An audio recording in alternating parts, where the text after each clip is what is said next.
Welcome to the fascinating world of traffic signals. In this video, we are going to go over three very different types of intersections at three very drastic different price points. And this one we're going to start out with is the cheapest and otherwise known as a temporary permanent traffic light. And let's go over why that is. Now, I know a lot of y'all have asked, why are some traffic intersections built and hanging from a cable instead of a metal pole? Just like you see here, all of these traffic lights are held up by a 3/8 span wire that are tied to these wooden poles here. Now, we call this style of intersection here, where they're on wooden poles held up by some span wires and have some low cost detection, a temporary permanent intersection. And the reason for that is wind loads down here on the coast do not allow for new designed intersections to be built and designed with wooden poles.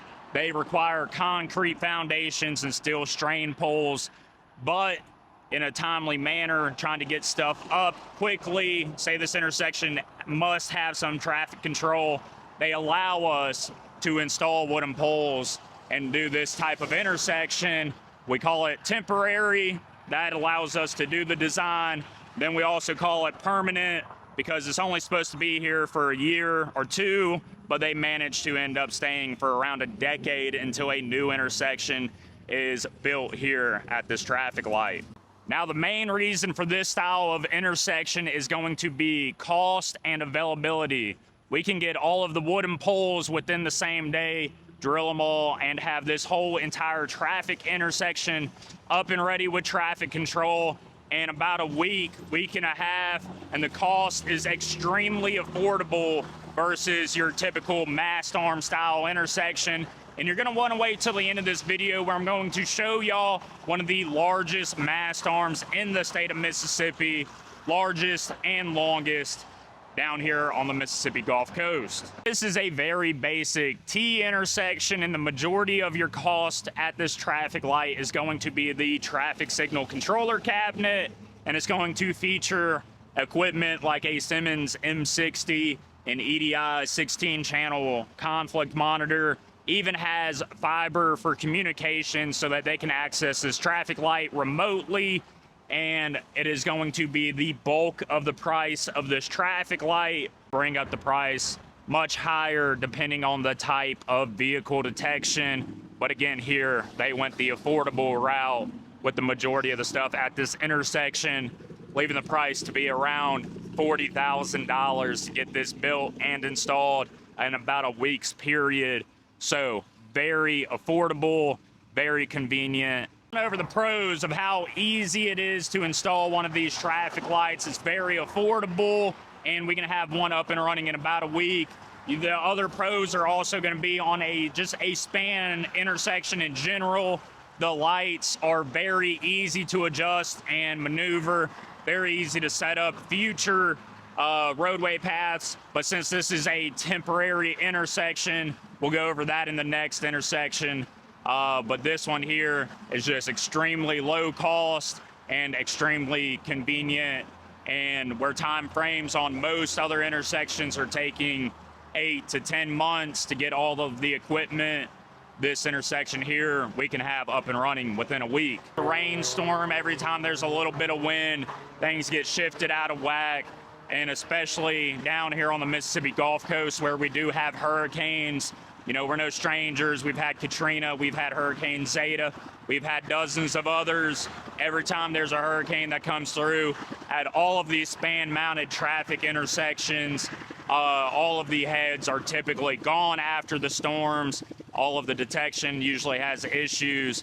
There's constant issues, and they are not reliable down here on the Mississippi Gulf Coast where wind loads are as extreme as they are. With wooden poles, where the failure of that comes in is going to be if a vehicle hits it, it's going to knock down just about the entire intersection if a vehicle was to hit this wooden pole. That's it for a temporary permanent traffic light. Let's go take a look at a more permanent style to this span mounted traffic light. This brings us to our next type of traffic light intersection. It is kind of similar to the last one where these are span-mounted traffic lights, but this is a more permanent. We're getting out of that cheap and affordable and becoming more reliable, permanent setup where we are now using concrete foundations and steel strain poles for permanent placements of the cabinet, permanent placements of the poles. Whereas the cabinet on the previous intersection was the most expensive piece to the budget, here at this intersection was actually going to end up being the most expensive piece to the budget is going to be these concrete foundations and the steel poles that are attached to them. You need 4 or more at each intersection depending on the design, and this is where prices quickly skyrocket. But again, reliability also skyrockets with the price, where you'd be seeing just having steel poles is going to over double the cost of a typical traffic light. Now, where they did save a little bit of money here at this traffic light is they are using inductive loops, which is that copper coiled up here underneath the asphalt for vehicle detection at the stop bars and even the advances. That is a much more affordable method of vehicle detection than, let's say, radars or even cameras, but they are using still modern equipment like the Simmons M60 controller, this 16-channel EDI MMU. They do have fiber connecting it back to the office so that their technicians can remotely work on this intersection. So all of that does bring up the price, and all of that also does make this intersection a lot more reliable and a lot more future-proofing it for expansion. Span intersections are absolutely incredible for these reasons. At least if they wanted to widen the intersection, widen the road, we can easily adjust the traffic signals out in the field to match the new roadway surface, allowing a lot more future expansion than you would from even a mast arm intersection. Also, as y'all can see, all of the traffic lights out in the field, they are also tethered down by another span wire. This extremely increases the chances of those traffic lights surviving high wind situations. Go over the pros and cons to an intersection like this. The pros are it is still very reliable. The poles are in a permanent location, mounted to a concrete foundation. Those poles are not going to go anywhere unless a dump truck wants to take one out, but that's a rare occurrence. So let's go over the pros and cons here at this traffic light.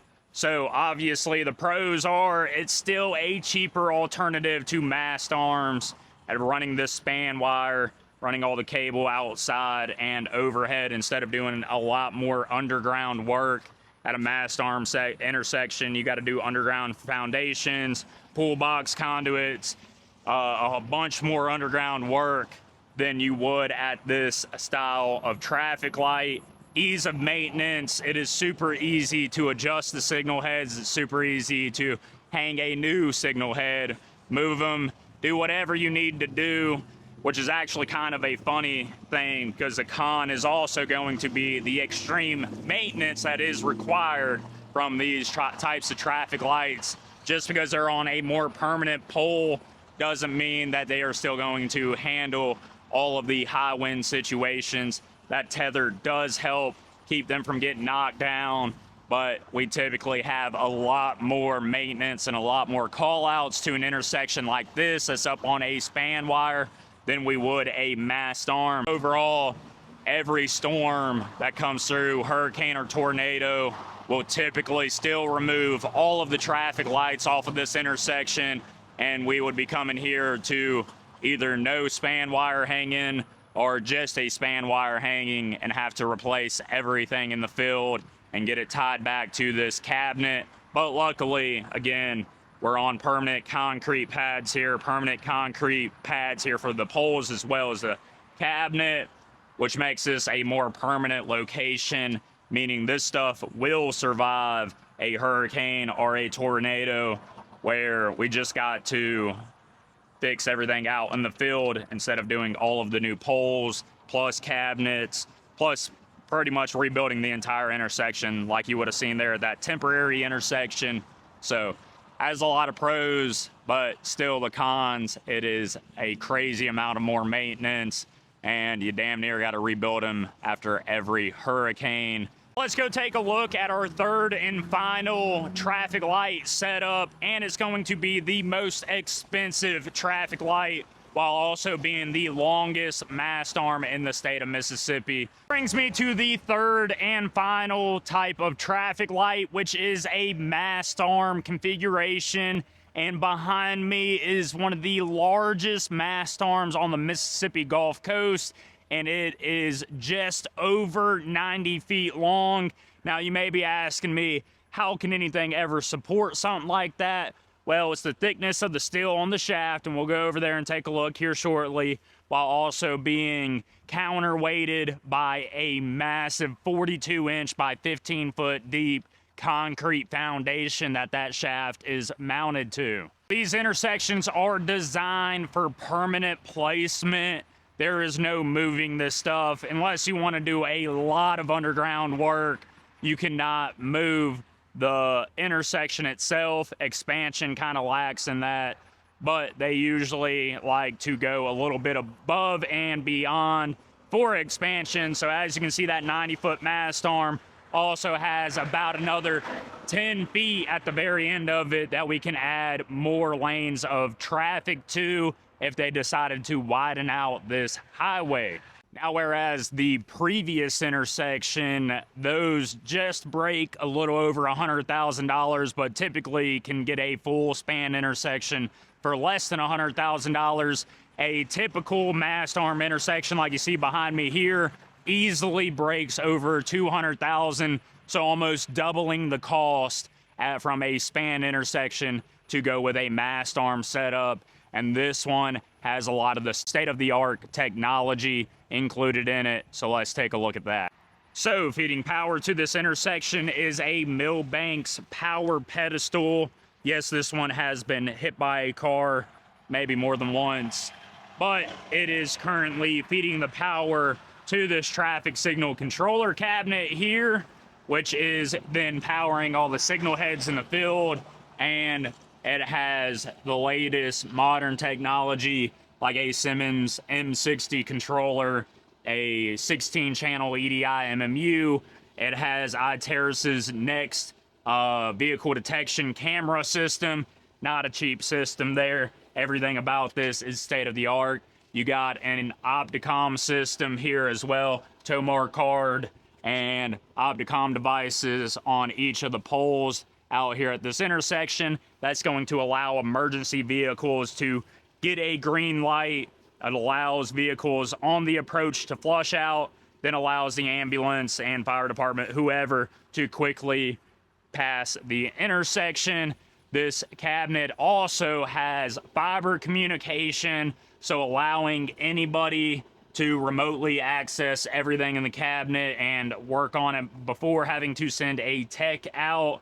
It also comes equipped with some be prepared to stop signs, and it also has a preemption setup for the railroad tracks here, which will then activate this little blank out signal here and not allowing anybody to turn into the tracks, and also holds up vehicles from crossing the tracks and coming into this intersection. We go ahead and look on the side of this cabinet and go ahead and open this guy up.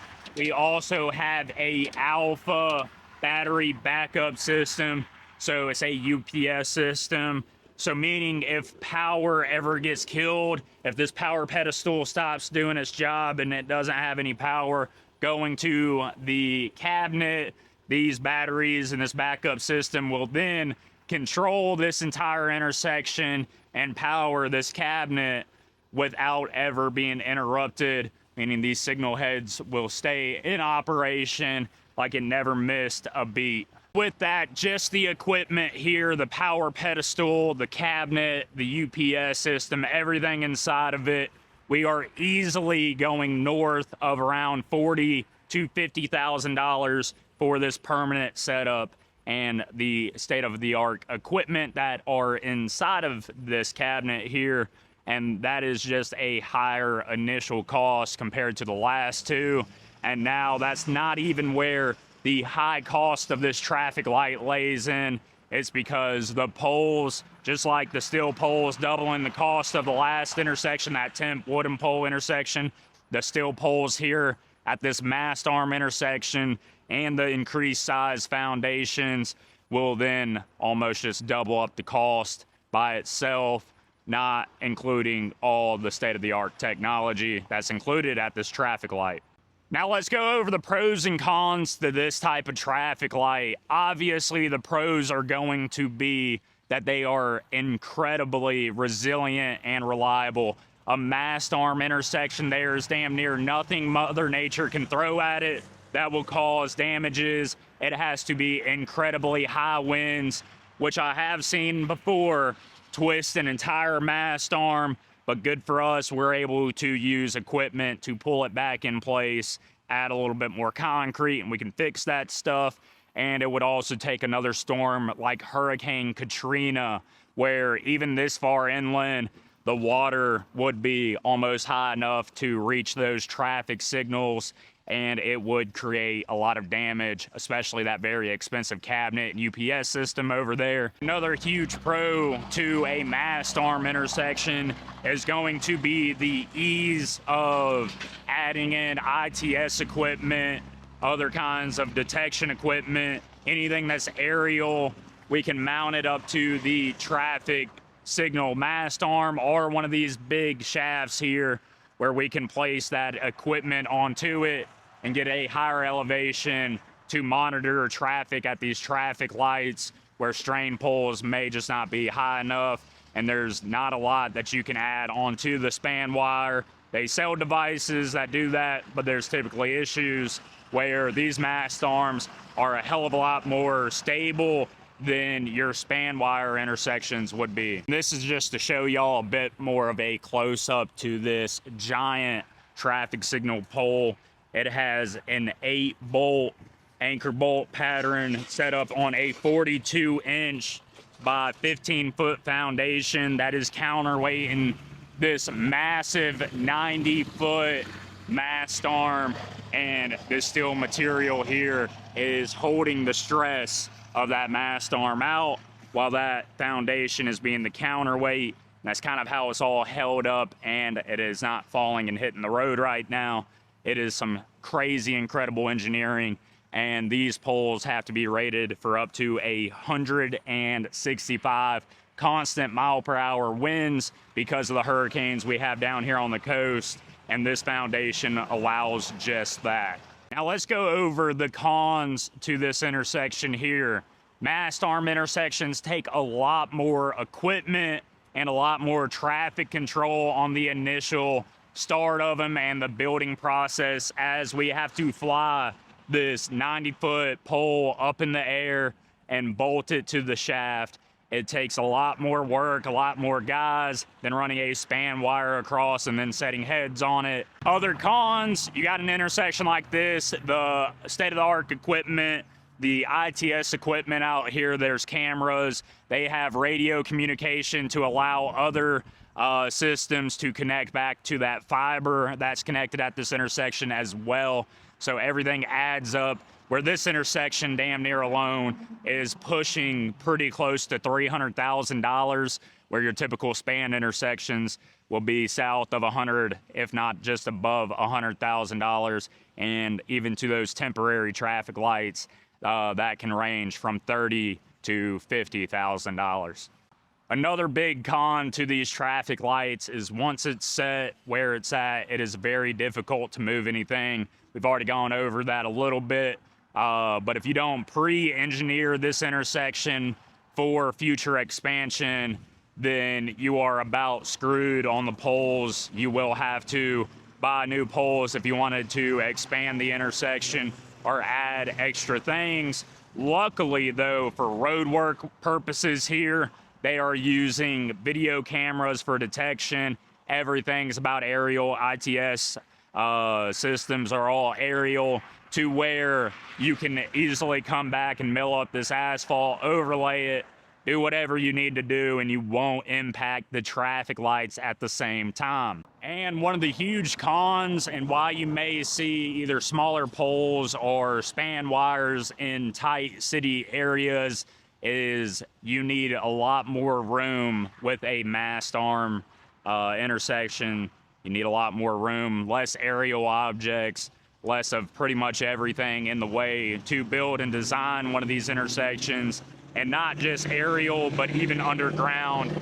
Existing utilities are a nightmare when trying to install a mast arm intersection, since we have to use underground conduits and bore conduits underneath the road, trench them in, not hit anything, and get our electrical cables where they need to go, versus a span where straight out of the cabinet, if there's any underground, it's going to the first pole, then up it, and everything else is going to be aerial, unless you're doing something like inductive loops at a span intersection. Overall, a mast arm intersection might be the most upfront cost by an extreme amount, but it is also our greatest defense against Mother Nature, which is always fighting us and continuously giving us issues out here in the field with these traffic lights and creating a more dangerous and hazardous area, while these mast arms do a great job in limiting issues during storms. And y'all probably all see that why the span intersections always go into flash, or they lose heads, versus a mast arm intersection that typically never has any issues. So you may pay a lot up front, but in the long run, you should have an intersection like this last 30 plus years without ever giving you an issue, besides your typical preventative maintenance or some freak things that Mother Nature may throw at us, like crazy tornadoes or another Hurricane Katrina. But outside of that, these mast arm intersections are built and designed to last, and last through even the most extreme weather conditions out there. So I hope you really enjoyed this video and going over the different types of traffic lights and the pros and cons to each. And if you did learn something new, then make sure to hit that subscribe button. And as always, thanks for watching.